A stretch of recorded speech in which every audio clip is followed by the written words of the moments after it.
Good evening, everyone. Assalamu alaikum. I'm glad to be here, and today we have an amazing guest. She is none other than our Judith Akoto. She is a bright Commonwealth scholar. She's from Ghana. She practices law. Currently, she's working on sustainability, energy, and development, and she worked for the African community mainly. And recently she has completed her masters in sustainability, energy and development from University of Durham, UK. She achieved this degree by the funding of Commonwealth Scholarship. As you all know, last year when she achieved that scholarship, there were around 45,000 applicants, and among them, only lucky 600 applicants from the 56 countries got the opportunity. She is the lucky one. I think from the Ghana, the number is quite low. Now, let's welcome our guest, Judith Akoto. Here is here is Judith Akoto. Uh, Hello, how are you? Hi, I'm doing very well. How are you doing? I'm fine. I gave a brief introduction Okay. for you, but that might not enough. If you want to share something about yourself, that'd be good for us. Okay, thank you. And good morning, good afternoon, good evening, everybody. My name is Judith Akoto. I am a Commonwealth Shared Scholar from Ghana, West Africa. I did my master's in sustainability, energy, and development at Durham University. My focus and my background is law, but currently my research is on sustainable fashion, ethical fashion, a circular economy, mainly on driving helping environmental justice mainly. So that's more focus. That has been my focus currently. Yeah. Okay, that's so nice of you. You said about yourself. Could you please tell me how many scholars from your country joined at your session? How many were the scholars from my country? Yeah, yeah, yeah. Oh yeah, I think there were about 30 of us from Ghana. Okay. At least, yes, because on our page I can record about 30 people. Okay, that's good. Yeah. So today Mhm. we would like to talk about how to achieve this Commonwealth scholarship and its benefits Mhm. and some other sorts of things. So Yeah. could you please tell us how did you prepare Yeah. yourself for this brightest scholarship in the UK? Well, I took my time. I had always known I wanted to do my master's outside of my country. So I decided also when I was ready, I actually bought even I had what I call my scholarship notebook. So I had a whole book dedicated to applications and funding. So this was a year before I actually got the scholarship. So it was a couple of months preparing, reading the information on the website beforehand, getting to know what the requirements were and all of that. And also talking to people who had already gotten the scholarship, how they went about it and all of that. So for me, there was that intentionality aspect of it because I was very keen on trying my best to get funding as an international student. Yeah. Well, I think you summarize your things very nicely. If someone wants Mhm. to follow your path, like just a random person, those who are studying in the Mhm. university or just passed out from the university with a bachelor, if he or she wants to apply for Mhm. the scholarship, what things should he or she do first? For me, at least from based on my experience, I would say you should be proactive in your ways of doing things, and you have to be able to be take extra steps because to get prestigious funding, you need to work hard. Right. And you need to be somebody who is able to pay attention to detail. You need to be somebody who is ready to input the work because it's not easy. But when you get it honestly speaking, there is nothing compared to the experience you are going to have. So I am very keen on discipline. I'm very keen on intentionality with the process. I'm very keen on paying attention to details. I'm very keen on how to be able to even connect with previous scholars and engage in them, because it gives you an upper hand in how you even approach the application. Yeah. Well, that is a marvelous thing that you mentioned, that to get connected with the previous scholar, because if Yeah. someone can be mentored from same Yeah. background, that would be Yeah. really great help for them, right? So first of Oh, yeah. all, have you applied for the scholarship first, or you applied for the university first? So I applied for the university first. That Okay, was the requirement for me at my end, that I get an offer okay. before I get here. I apply for the funding. Yes. How many offer letters do you require for applying the? How many offer? I applied to two universities. I Okay, got admission into both universities. well, But I got scholarship for the other university, but I got Commonwealth for the university that I attended, which is Durham University. all Yeah. right. For But us, I didn't get a Commonwealth for the other okay. one. Yeah. For me, I am from Bangladesh, the country Yeah. which is in South Asia. So, Yeah. in case of me, the Commonwealth requires three offer letter, unconditional offer letter for applying there. But in case of Ghana, there might be a difference that for applying, it might be one or two offer letter. That's enough, right? So I need a minimum of one for Okay, me. Yeah. okay, So, but I can go up to three. I was told I can go up to three, but I need a minimum. At least I have to have one. That okay, was the okay, I condition. understand. Yes. In case Mm. of ourselves, we had to submit some letters of recommendations, at least three letters of Yeah. recommendations from different Yeah. professions. So same thing happened to Yeah. you as well. Yes, I did. It was the same. I had to submit two academic references and one professional. Okay. So that's what, yeah. So but then honestly, I didn't get some people I was hoping to do the recommendation for me, especially like the head of my faculty, my law faculty, was not able to. So I even thought that that was going to really go against um me in the scholarship, but they have the exceptions where they say even if you're not able to get this person, you can be able to ask, and there's a list of people that are recommended for you to ask, and they can equally give you a good reference. So that's what I did. Yeah. Yeah, to yeah. That's a great thing that you shared with us. You studied in different types of institutions from your country to United Kingdom. What is the difference Mhm. between the two countries' educational system? Okay, so clearly the UK is more advanced and more developed, has better systems and structures of doing things. Okay.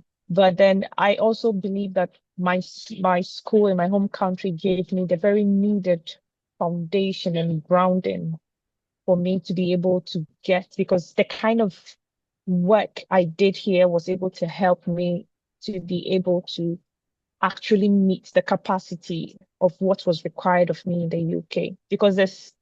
But I love how things are a bit more structured, things are a bit more, in my country, professors are seen as, like demigods. You have to kind of bow to them and all of that. But then in the UK, you can, after a module or it's a seminar, you can go for a beer with your professor in a pub. And that kind of, I had never really experienced that. So that was one of the cultural shocks. But then I love how you can be faculty members are easily approachable. That was an experience for me. And also with the systems of structure of things and academics, I enjoyed it. Not just, and for me, it's not just the academics aspects, it's also about what happens outside of classroom, how intentional these institutions are with you building that social life and networks you need and all of that. So that was really good. Well, that's good. It's good to Yeah. listen from you regarding different things you experienced. I'd like to know another Yeah. thing is that you studied sustainability and environment related issues in your master's. So, can you Yeah. please describe a bit more about your master's study subject? Okay, so my master's was in sustainability, energy, and development. So it had a lot of energy focus. I did a couple of models in law because my background is in law. So I chose some of my optional models in law where I did global environmental law and renewable energy law. But then my research I did was on the socio-economic impact of textile waste in Ghana because I come from Ghana. So Ghana was my case study. And then I focused more on the how some of these waste as a result of the secondhand clothing trade and other what they call waste colonialism is Okay. affecting a lot of global South countries. So Right. my passion has always been in fashion, so that's why I focused on that. And um, it was exciting, honestly, to be saying. Even though my course was in energy, I still was able to find somebody who was willing to work with me on my fashion interest. Yeah. Studied law, then you switch your career with another profession and you correlated law with sustainability, energy, and development. In case of Yeah. applications, you might have written such type of things as well. How did you Yeah. correlate your undergrad subject with your master subject? Well, so honestly, my law degree was really the perfect degree for the course I read, personally. But if you were looking at it um, just on the outlook, you think there's no correlation. But actually, it was a great foundation Right. because there are a lot of policy discussions in this area of sustainability talk and how environmental justice, we have a lot of, you know, how transborder waste transportation from global north into the global south. So all of these things are things that I consider from a policy point of view. So that was something I took into consideration. I believe there's always a link, even if you did chemistry and you want to change into MBA, there's always some link you can definitely find in what you've done in your undergrad and what you're looking forward to do in your postgraduate. Yeah. That's correct. So the thing is that whatever you studied in the bachelor, it doesn't matter. You can always Yeah. pursue a different degree, but you need to Yeah. correlate it with your thinking and with your knowledge. Yeah. Yeah. And what you're passionate about, let that also tell because, yeah, it's important that what you're doing is what you love as well. Well, most of the applicants, those who apply in the Commonwealth Scholarship, some of Yeah. them asked me earlier that how to write their career path for 5 years, short-term career path and long-term career path in the applications, right? You also wrote it like that, right? Yeah. So Yeah. I did. could you please detail us about that? Okay, so for a clear career path, the thing is, you have limited word count. So Right. you have, I think it's about 250 words, if I'm correct, to write out all of that. And you have limited space to write out what your career plan for five. So you have to, first of all, you have to be able to know how best you can summarize that, but still maintain the key aspects of what you want to say. So for me, it's about I give a more of like a very small background of where I come from and what I've currently done and what I look forward to doing. So, and how all of these also blend in a very seamless way. So, what I have done in my past, I did my law degree.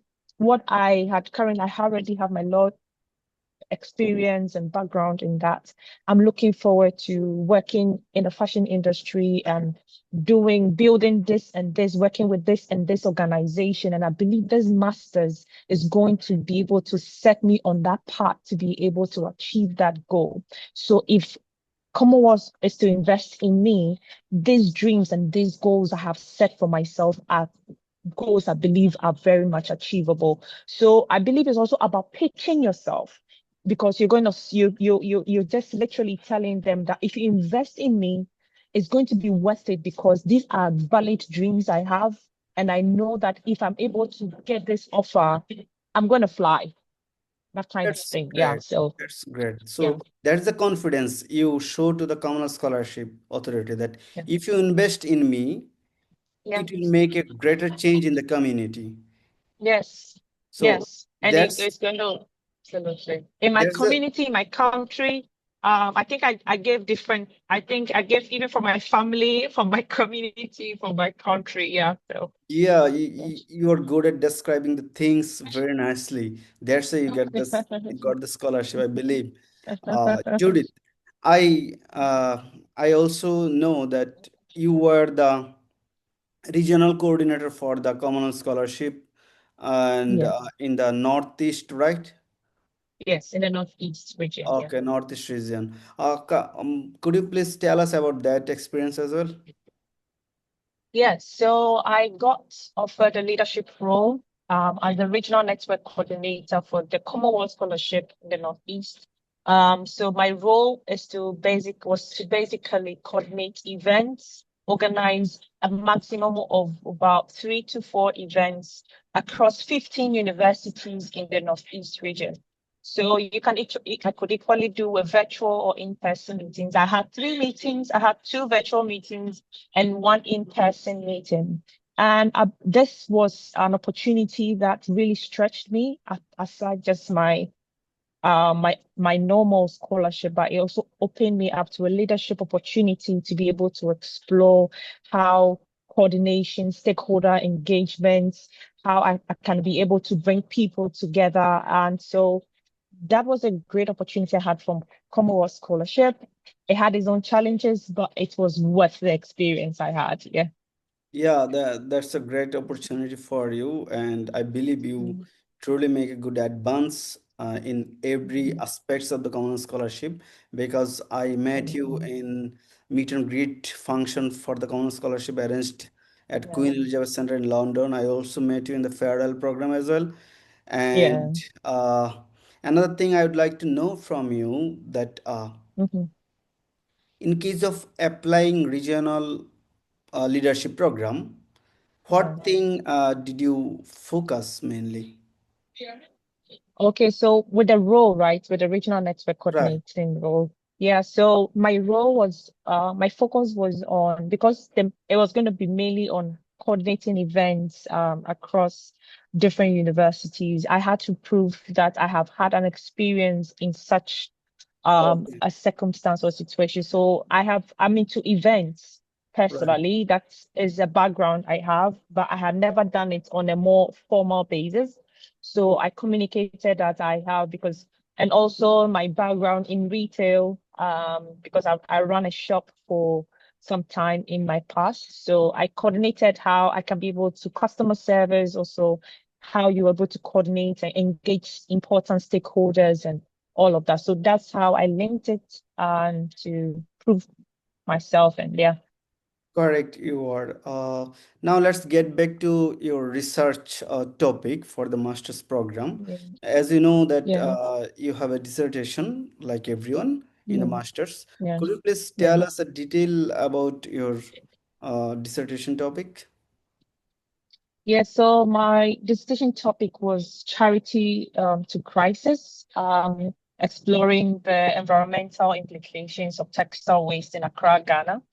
So my a charity to crisis in the sense that a lot of clothes that are worn in the global north are sent into the global south as charity, but it's a form of just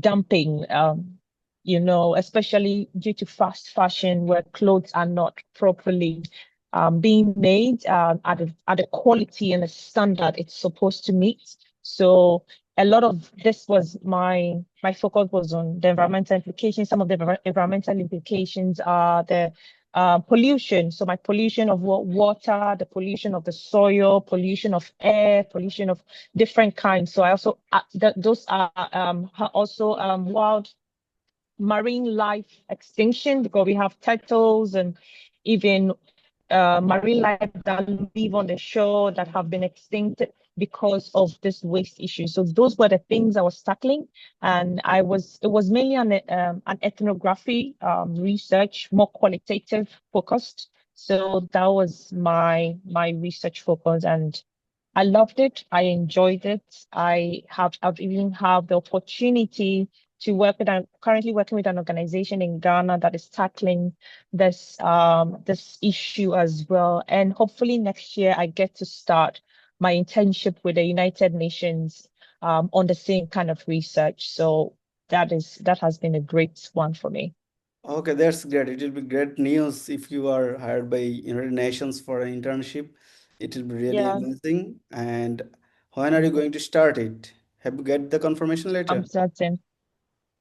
Yeah, so I got my confirmation letter last week. I get to, I chose, I had two options, either choose November or April. So I'm choosing April so that I can be able to prepare well for it. Yeah. So will you work from Ghana or you'll fly to USA or Europe for that? So I am trying to do a hybrid. I may start remotely and then I'll be at the UNESCO headquarters in Paris, for Okay. that. So that would be, yeah, Okay, that's a great news I have ever heard yeah. from you, and you're Yes. doing lots of things together. I'm really impressed, and I am being uh, motivated Thank you. by talking with you. I think my Thank you. viewers will be motivated. So, Yeah. Judith, Yeah. before I end our talk, I would like to know another thing from you, that how this scholarship, the degree, uh, have made an impact in your life that Mm, was not possible if you are not with that scholarship or the degree. yeah. Yes, it has made significant. Honestly, this has been one of the best years of my life because it just accelerated every work, every effort I've had in the past to a very high degree. Because even the organization I'm currently working with in my country, I would have never had that opportunity if I actually did my master's in my country. And I know that myself, not because I think there are no great universities in my country, that's not it. But there is this kind of exposure you get when you study at such a global level. And also because you get exposed to more experiences, you get to be able to expose to people where you learn. Because I did my internship with the county council in Durham, where I was able to do so much work and be able to connect with people. And honestly, this masters has been what has shocked me on that level. Even with my UNEP, the internship I'll be starting next year. The school I attended is a UK Russell Group University in the Yeah, UK, and that was one of the top things on my. I've had a very good grade from my school, which also positioned me very well. And also because because you've worked with that kind of university, they trust that you can be able to work with them. I don't know whether you get me. So correct. for me, it has been one of the most life-changing experiences. And for what I am currently doing, it is definitely the reason why. That's great Definitely. words from you. Judith, before Mm, we end our this session, I would like to summarize the things uh, we both together shared. One of the thing is that regarding yeah, from Bangladesh, if someone want to apply for the Commonwealth Scholarship, there is a condition that you have yeah. to apply through the National Nomination Agency. For Bangladesh, there is a Hmm. two nomination agency. One is the government, Ministry of Education, another is Yeah, the NGO based. And regarding the yeah. government, mainly the responsibility is given to the University Grant Commission. They Hmm. circulates a notification, and they Yeah, invites the applications from the different walks of lives. And when yeah. the applicants apply to the system, they shortlist Hmm. a bunch of potential candidates, and they Hmm. gave it to the Commonwealth Scholarship Commissions. Then Commonwealth Hmm. Scholarship Commission gave the access to the selected peoples, so the Hmm. selected peoples can apply. And regarding Yeah, this application process, there are some mandatory things. You need to have yeah. three offer letter from different universities with the same Mhm. subjects, or you Yeah. have to have three offer letters from same university. Yeah. That is one condition. Another condition that you must have your IELTS score, and Yeah. the minimum score is 6.5, but the better Mhm. you get, the The better your better. chances. Mm. And Yeah. another thing is that the letter of recommendations, like Yeah. Ghana, we have also the opportunity mainly opens for those people who can get good letter of Mhm. recommendations from their professional and academic life. Mhm. Mhm. So you need to talk with your supervisors and Yeah. academic teachers and line managers for having Yeah. such letter of recommendations. It will really help. And another thing is Yeah. that you need to have some sorts of publications, Yeah. Yeah. and if you have some leadership skills like working in the organizations and Yeah. voluntary organizations and Yeah. part-time experience, if you can wrap up everything in a good way, if you can Yeah. show that your activity, your learning will Mm. be helpful for the community, and Yeah. finally it will help for the better world, I Yeah. think you will get the opportunity to get the scholarship. Scholarship. Yeah. That's from the Bangladesh side. And if Yeah. there is any difference in the Ghana side, can you please tell us? Mm. Oh, I think there isn't much difference because I think you've highlighted all the main areas. For me, offer I didn't need a three offer letter. I needed a minimum of one. So that was what, but even I had two. And so I think that was okay. And also I am a shared scholar, so I didn't have to go through my national organization. So there is that option Right. as well in Ghana where you go through a national organization to be able to be Okay. nominated. That is the normal scholarship, and there are two organizations in Ghana that do that. And then, but because I'm a shared scholar, I applied directly to the university. I get the offer, wrote my IELTS. So I was put on a reserve list, conditional offer. After I wrote my IELTS, I then got upgraded into the full scholarship. So that was, I think that is the only little bit part of it. Okay, I Yeah. understood. Could you please tell us one more thing regarding the financial benefits or the tuition fee or other things? How Common Scholarship helped you regarding this? Did they paid the full tuition fee to the university and the come and Mhm. back airfare as well? Yeah, so everything. So even the visa application fee, Okay, the tests I did, and the tuition was paid directly to the university. My monthly stipend was by the university. So I got that every quarter. So it was three stipend together for one. So I got that every quarter. Then I think I had one clothing allowance. I had my flights, which was booked on diversity by the university. correct. So a lot of things were coordinated by the university. I didn't have to do much at all. So Yeah, that's the thing. I would like to inform all of my viewers from Bangladesh, Ghana, and United yeah, Kingdom or any corner of the world.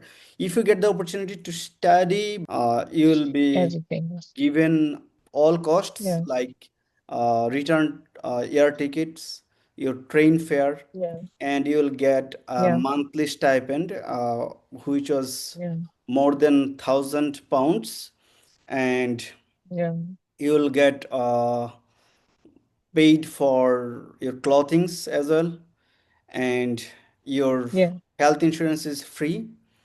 Your yeah, you'll get grants for your master's thesis as well.